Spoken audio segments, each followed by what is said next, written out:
Bonjour, nous allons parler aujourd'hui d'un infarctus inférieur ST+, avec ses complications rythmologiques pour nous familiariser avec ce qui attend les patients dans cette situation. Il s'agit d'un homme de 68 ans qui consulte pour dyspnée. Il n'a pas de douleur thoracique. En fait, on n'arrive pas à retrouver la notion d'une douleur thoracique, d'une gêne, d'un malaise, mais le patient est rapidement venu dans la journée car il ne respire pas bien et comme vous pouvez le constater sur son électrocardiogramme, il existe une tachycardie qui est signalée en rouge ici, et un petit peu irrégulière, mais ce qui attire l'attention immédiatement, c'est cet ensemble dans le territoire inférieur, cette association d'une onde Q profonde, d'un segment ST avec une onde T inversée, tout ça dans un territoire concordant, celui du territoire inférieur, tandis qu'en antérieur, on est frappé par des ondaires qui ne poussent pas bien jusqu'à V3 et qui non plus ne poussent pas en V4. Il y a une onde Q microscopique ici, une petite onde Q un peu suspecte ici, un QRS fragmenté, bref, il se passe quelque chose également dans le territoire antérieur. Quand on recherche le rythme, évidemment, il faut regarder les ondes P là où on les voit bien, dans la dérivation on les voit bien. Là, on a l'impression qu'il y a une onde P qui conduit chaque QRS et elle est de type sinusal. Mais si on regarde un petit peu dans le détail, on notera que ces ondes P sont irrégulières et que de temps en temps elles changent d'aspect. Ça aura son importance tout à l'heure. Vous voyez que l'aspect normal, c'est une onde P positive, négative ici, alors que les extrasystoles auriculaires décalent le cycle et ont un aspect positif. Donc on a vu un infarctus semi-récent avec cette onde Q profonde, ce segment ST, mais cette onde T négative n'est pas un signe d'infarctus aigu dans les moins de 12 heures, mais plus de 12 à 24 heures. On retrouve 6 heures après ce patient à qui on a essayé de faire un geste d'angioplastie mais qui n'a pas pu être utile. À la 12e heure, les signes électrocardiographiques sont déjà retombés un tout petit peu. Nous allons voir que ça fluctue beaucoup. L'onde Q, le segment ST fait plus d'1 millimètre dans le territoire inférieur. En antérieur, on a l'impression que l'onde Q s'est vraiment creusée et qu'il y a eu quelque chose qu'on a raté antérieurement. Donc un infarctus de la pointe, un infarctus inféro-apical, comme si l'artère avait fait le tour, soit par le haut, soit par le bas, pour irriguer les deux territoires. Toujours cette onde T négative qui signe le côté tardif. Et puis là, on voit quelque chose apparaître, une irrégularité ici qu'il faut expliquer. Et pour cela, grâce à votre technique de lecture des ondes P tout à l'heure, vous vous souvenez que tout ça, ce sont des ondes P sinusales. Donc tout ça sont des ondes P sinusales, une jolie onde P sinusale, mais là, il y a très probablement une extrasystole atriale. On va la retrouver ici, elle est précoce, différente de celle-là, et elle est bloquée, tout simplement. C'est une onde P qui est arrivée trop tôt dans le système de conduction issien. À HS, il existe quelque chose d'un petit peu curieux par rapport à tout à l'heure. Ouais, ces ondes P sont plus nombreuses. En fait, elles sont moins nombreuses. En fait, la fréquence résultante est de 59, mais le patient est toujours à 120, et pour cela, il faut repérer ces ondes P qu'on avait vues tout à l'heure. Et on constate qu'elles sont un petit peu irrégulières, mais que tout ceci, ce sont des ondes P qu'on avait bien repérées, et que ce patient fait quelque chose d'un peu curieux, une sorte de tachycardie sinusale avec une onde P bloquée ici, une onde P bloquée ici, une onde P bloquée ici. Probablement ce patient qui était rapide a reçu des bêta-bloquants ou des freinateurs du nœud atrioventriculaire, donc il a un blocage de conduction atrioventriculaire 2 sur 1, il était en tachycardie sinusale à 120 par minute et le fait d'avoir mis un ralentisseur a donné une onde P bloquée. Ce que je vous demande de bien regarder, c'est que ça peut être difficile à voir et qu'il faut bien regarder dans toutes les dérivations. Cherchez toujours en D1 une onde P bloquée dans une onde T. On retrouve nos copines les extrasystoles atriales. Vous voyez, la différence est très nette. Hein. Elle est très précoce, et elle ne peut pas être conduite comme tout à l'heure. Donc ça donne un drôle de bloc, un bloc lié à des extrasystoles bloqués et un bloc 2 sur 1. Ce bloc 2 sur 1 est à QRS fin.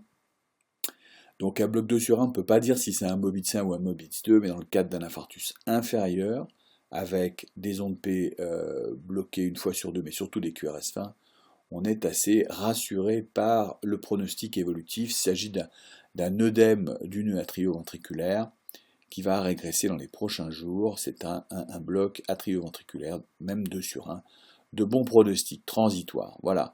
Donc ce patient AJ1 fait quand même une autre complication qui s'appelle, vous l'avez repéré, il n'y a plus d'onde P, donc une fibrillation atriale. Hein. c'était un gros infarctus inférieur, donc il est normal qu'il y ait beaucoup d'œdème aussi sur l'oreillette, et que l'infarctus atrial qui résulte génère des fibrillations.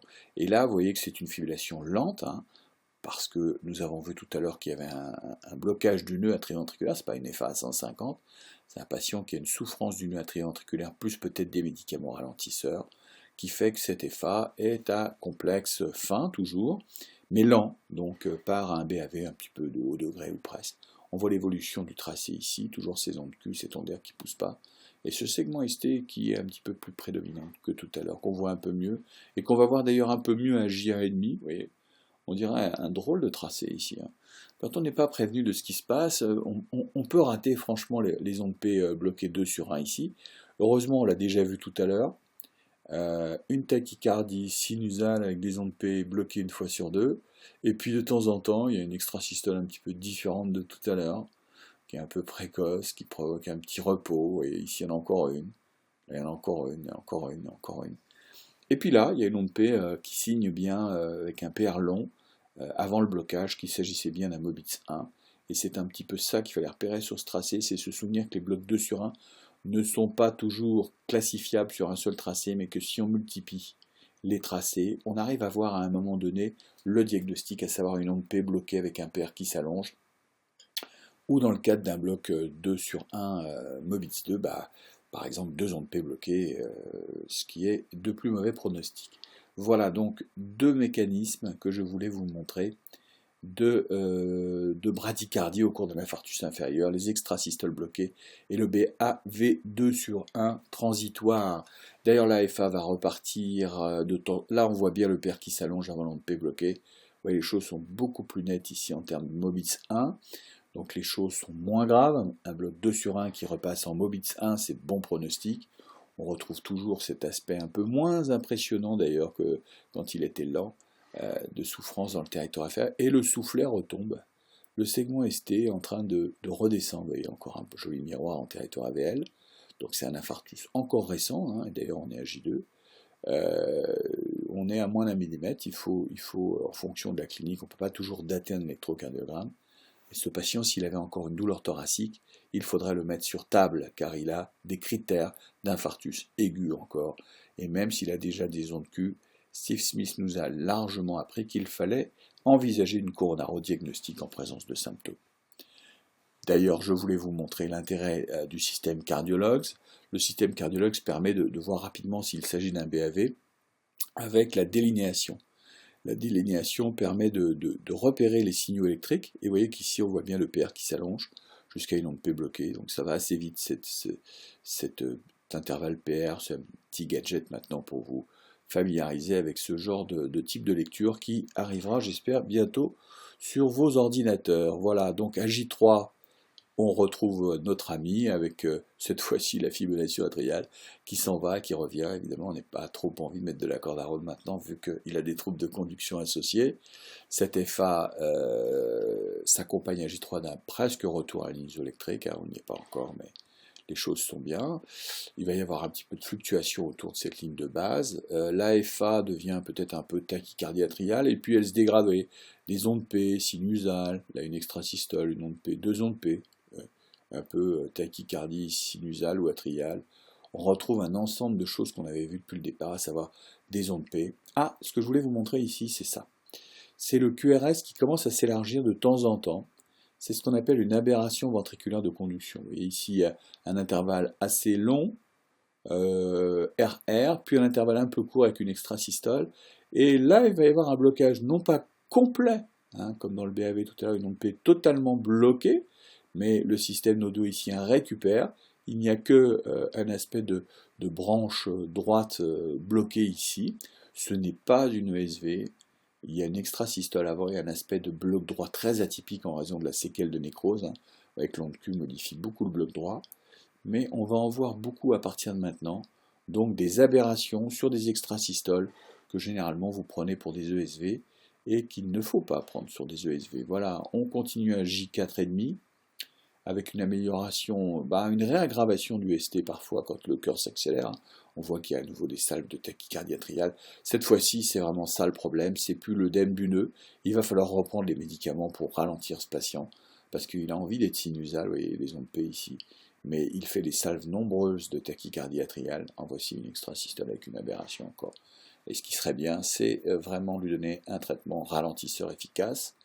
On avait l'impression que tout allait bien ici avec les ondes P sinusales, une extrasystole, vous voyez que les choses se normalisent.